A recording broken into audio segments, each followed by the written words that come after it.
Hello and welcome to Murphy's Garden, and we have begun a series of videos all about how to design and lay out a garden. So I guess if you've clicked on this video, then I assume you're perhaps a little unhappy with your current outdoor space, whether that be just a small part of it or whether it be the whole thing, and you're keen to do something about it. So in the first video that I did with Olivia, we discussed the different options open to you in deciding if you want to get in some professional help with the process of design, and if so, which professionals can help you. And I suggest really considering this option carefully, as in the long run it can often prove to be the more cost-effective solution, and also avoids expensive, both financially expensive mistakes and labour-intensive mistakes. And believe me, we've made a few. If, however, you have decided that you would like to design your garden yourself in order to save money, or just because you want the challenge, then in this video and the following videos we will look at how best to do this.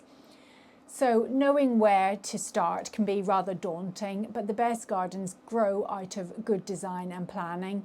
So whether the space is a blank canvas devoid of any plants, or whether it's an existing garden that requires improvement, this series of videos will, I hope, really crystallise exactly what you want from your space and help you on your path to achieving it. So, like most things in life, my advice is to look to others who have learnt to do something really well. In the course of my job, I deal with lots of older people and I chat away to them and glean lots of things from them. I've been growing vegetables now probably for about 20 years.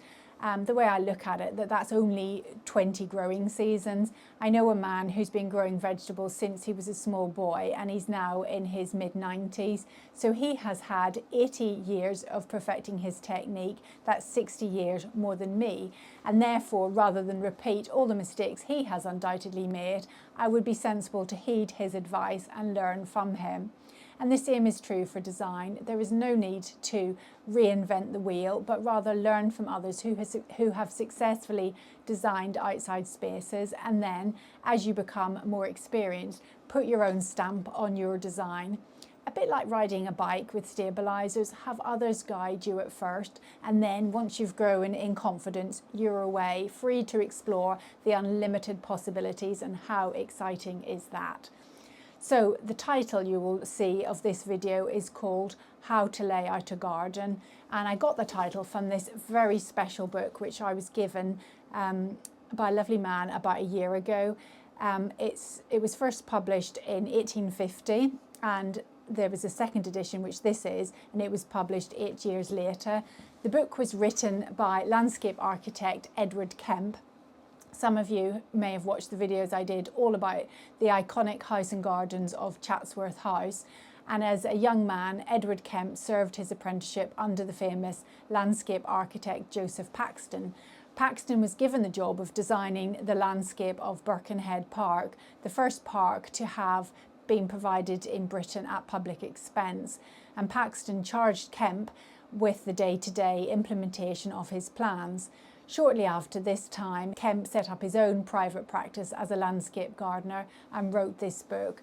And some of our American audience may also recognise his name too, as New York park commissioners consulted Kemp on their plans for what became Central Park in New York. So the reason I'm telling you all this is that Kemp learnt from the very best and went on to have a very successful career designing all sorts of gardens, both private and public. At this time, beautiful gardens were the luxury of the upper classes in grand estates, but Kemp wanted to illustrate some of what he had learned and transfer it to make it more accessible to the middle classes, gardening on a smaller scale. He states that art is essentially the same whether it applied to a great or a little object. His book and its principles embrace both extensive and limited estates. Although written in a different time, I want to share some of Kemp's insight into how to lay out a garden from this really charming book, and I've thoroughly enjoyed reading it, and I feel it's as relevant today as it was the day it was written. In fact, at the beginning, Kemp states that A book should only be published if, and I quote, the work be erudite or far in advance of the times and calculated to benefit future generations. So I think that 176 years later, Kemp would be delighted that we're going to use his insight to help us design our perfect modern gardens. I'm also going to mix in ideas and concepts from my extensive collection of more modern garden design books, and I've got plenty, and all the books that I use will be listed in the comments. Now, I don't claim to be an expert in garden design, but rather I will draw on our experiences over the past 15 years creating this garden as we did as amateurs, and many of the pitfalls that we encountered along the way. I would add here that our garden is still being developed, and we've got loads more to do. In fact, right now I could take you on a tour of the garden and tell you all the things that are wrong with it. And I know that this may sound very negative, but one of the most important skills to have to achieve success in design is the ability to be self-critical. And that doesn't need to be a negative thing, but rather recognizing if something works or it doesn't, and which in most cases, if you're truly honest, is either black or white, either works or it doesn't work. And this should be reviewed constantly, as what worked 5 years ago may no longer work as the family's needs change and tastes change. So don't be afraid to appraise your garden and allow it to naturally evolve. Sometimes I find that the best changes come out of adversity and happen quite naturally, such as this shed that I'm in now. We had a leaking shed roof, which caused us to take stock of not just the shed, which we completely did an overhaul on, but also the entire vegetable patch. We've made big improvements last year, which I'm keen to maximise the use of the vegetable area this year because we've got all this new growing space. So sometimes adversity can be a good thing. And just recently over Christmas, one of the visiting peacocks that we have coming to our garden jumped on the trellis, piece of trellis, and the whole thing collapsed.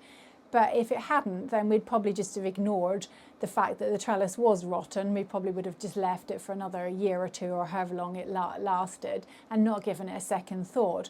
But as it has collapsed, we've been forced to question whether a piece of trellis that was put up 15 years ago to give us privacy from the drive, because we were completely open in our garden, and it surrounded our eating table because we had our table at that area in the beginning, may no longer now be required.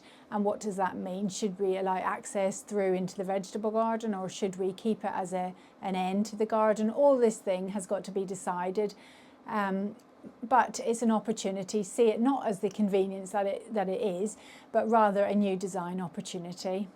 Winter is a great time to critically assess the structure of your garden in its bare state. Without flowers or the leaves on the deciduous trees, you can see the naked truth. Good bones laid bare in winter are what the garden hangs upon for the entire year. So your garden can never really be a success unless the foundations and structure work well. So let's get down to brass tacks, where to begin.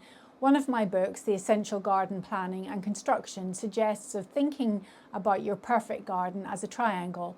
On one side is style, on another is the site's constraints, and the other is its function. I like to think of it even more simply than that. What does the location tell you to do with your garden, and what do you want from your garden? So in this, the second video, we will focus our attention on how to settle on a particular style for your garden, which is usually dictated by your property and its location. So as we go, have a pad and pen on standby and just write down a few points about your garden under each of the points. So number one is the location. So is it in the town, is it in the country, or is it in the suburbs? The location of your garden will have a large bearing on the design. The country garden, for example, is part of its surroundings in a way that a small urban plot can never be. But if you have an urban plot, that doesn't have to be a negative thing. In fact, quite the contrary.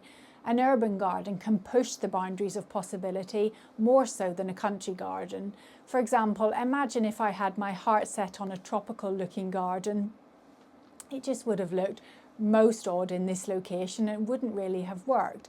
But I have seen examples of where this has worked extremely well in a city garden, which benefits from microclimates and the garden created was a surprising and exciting exotic getaway. It worked really well.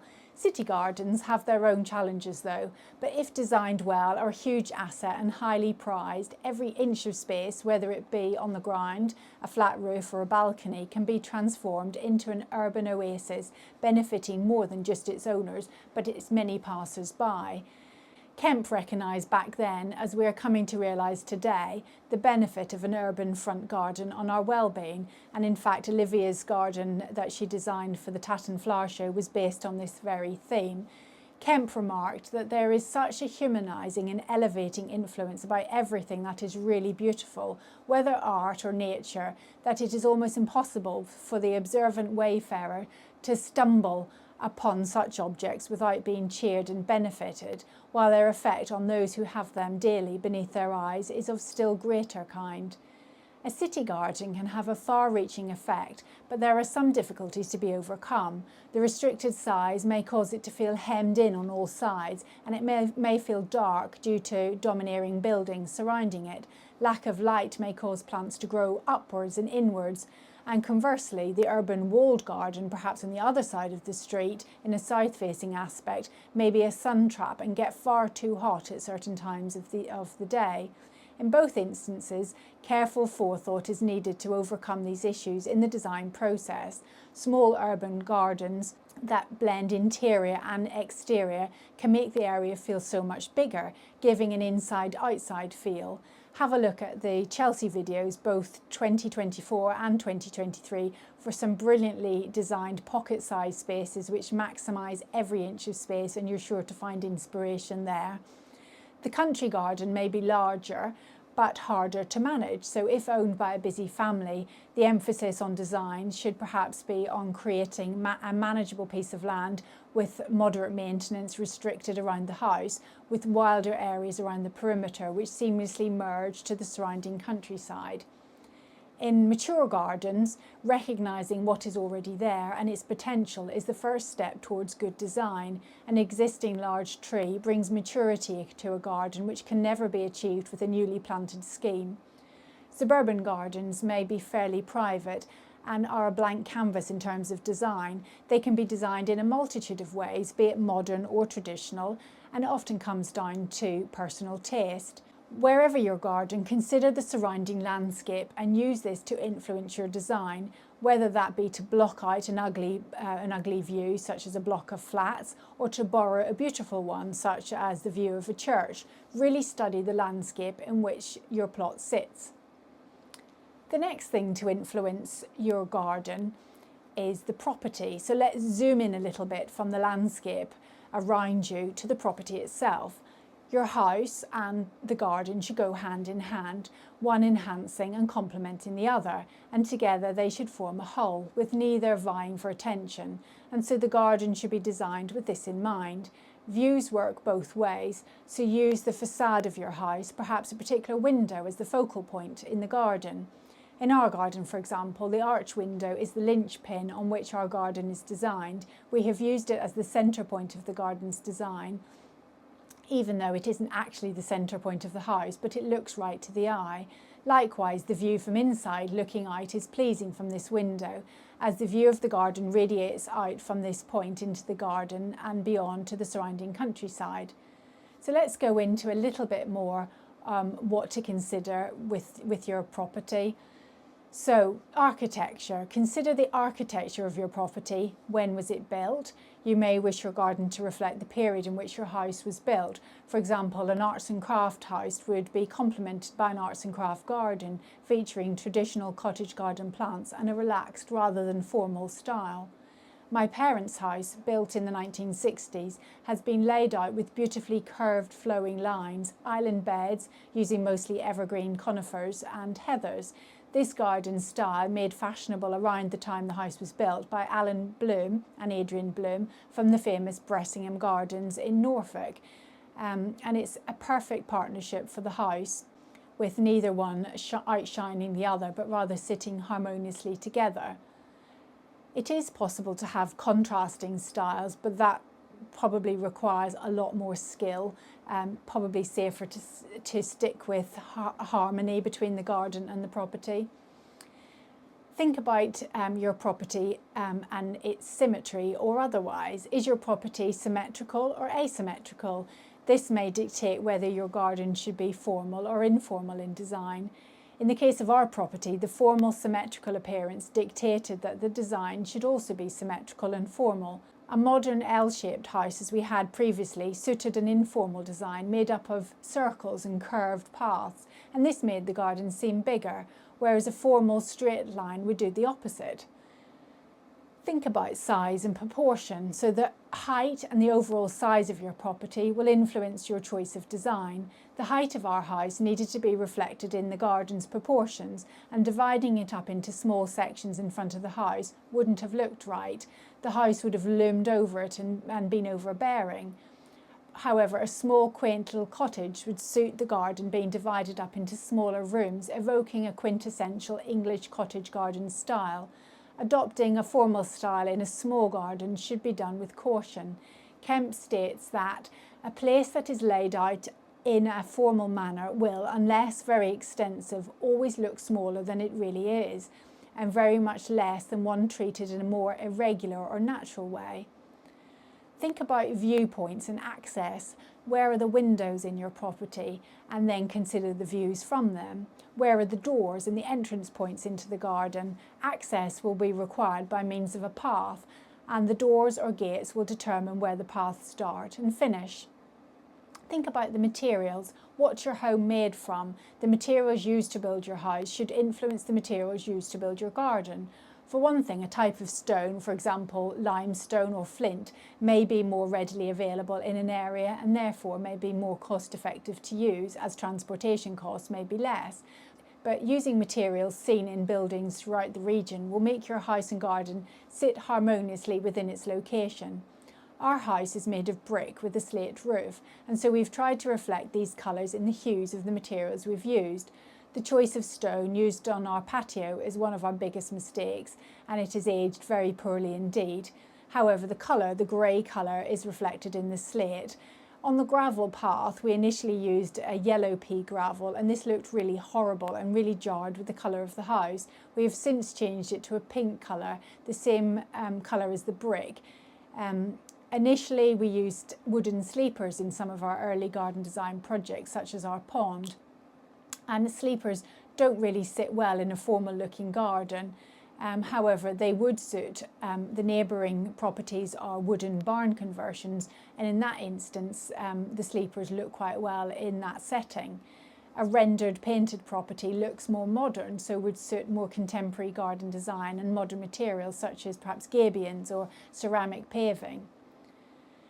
The next thing to consider is the climate. So let's zoom right out now from where in the world are you? The climate and the weather is very influential in designing a garden and determines what will grow well. The main climatic factors that will influence plant growth in an area are the garden's altitude and the intensity and length of its winters. While it's tempting to push the boundaries when it comes to planting, there is a limit to what can be grown, and it's far better to adapt and accept climatic conditions, resulting in a healthier garden. Good design should work to combat and overcome climatic issues. Choosing the right plants that can cope with hot, dry summers or cold, wet winters is relevant now more than ever, but sometimes good design can reduce extremes of weather.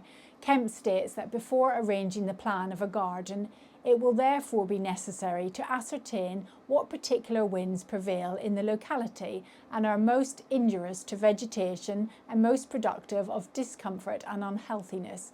From a little south of east passing northwards to a trifle west of north, with the intermediate points, is the angle in which protection is most commonly wanted, the winds from these quarters being never either pleasant to man or beneficial to plants.